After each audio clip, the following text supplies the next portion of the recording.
Hi. So இன்றைக்கி வந்துட்டு சியா pudding and detox water நான் செய்கிறது எப்படி பண்ணுறேன்னு உங்களுக்கு காட்ட போகிறேன்.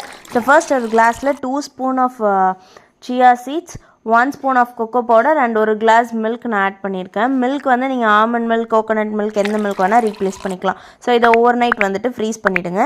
நெக்ஸ்ட்டு டீடாக்ஸ் வாட்டருக்கு 1 கிளாஸ் ஆஃப் வாட்டரில் 1 ஸ்பூன் ஆஃப் சீரகம், ஒரு பட்டை, 2 கிளாவ், கொஞ்சம் இடித்த இஞ்சி இது நல்லா பாயில் ஆனோடனே ஃபில்டர் பண்ணிவிட்டு 1 pinch of turmeric powder and 1 pinch of pepper powder, கொஞ்சமாக லெமன் ஸ்க்வீஸ் பண்ணி நீங்கள் மார்னிங் குடிச்சிங்கன்னா டம்மி ரெடியூஸ் ஆகிறதுக்கு நல்லதுன்னு சொல்லுவாங்க.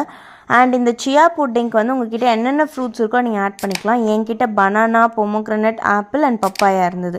ஸோ இது எல்லாமே கொஞ்சம் கொஞ்சம் நான் கட் பண்ணி எடுத்துக்கிட்டேன். ஸோ இது வந்துட்டு நான் நைட்டு சோக் பண்ணி வச்சுருந்தேன் இல்லையா, அதை வந்து இதோட மிக்ஸ் பண்ணி நீங்கள் இதை அப்படியே சாப்பிட்லாம். நான் வந்து கொஞ்சமாக நட்ஸு, சீட்ஸ் என்கிட்ட என்னென்ன இருந்ததோ ஆட் பண்ணிக்கிட்டேன். பம்ப்கின் சீட், ஃப்ளாக் சீட் எது இருந்தாலும் நீங்கள் ஆட் பண்ணிக்கோங்க. அண்ட் வந்துட்டு ஆமண்ட் வந்து நைட்டே சோக் பண்ணியிருந்தீங்கன்னா மார்னிங் வந்து ஸ்கின் பீல் பண்ணி சாப்பிட்டா நல்லது. நான் அப்படியே எடுத்துக்கிட்டேன்.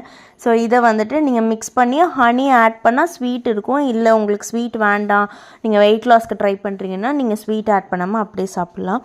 ஸோ இதுதான் என்னோடய சியா புட்டிங் ரெசிபி. அண்ட் ஆஃப்டர்நூன் லன்ச்க்கு வந்துட்டு நான் கட் ஹெல்த் நல்லதுன்றதுக்காக நான் வந்துட்டு கொஞ்சமாக கர்ட் ரைஸ், சைட் டிஷ் வந்துட்டு பீட்ரூட் அண்ட் கொஞ்சம் மஷ்ரூம் வந்து சாப்பிட்டேன். சப்ஸ்கிரைப் பண்ணிக்கோங்க. பாய்.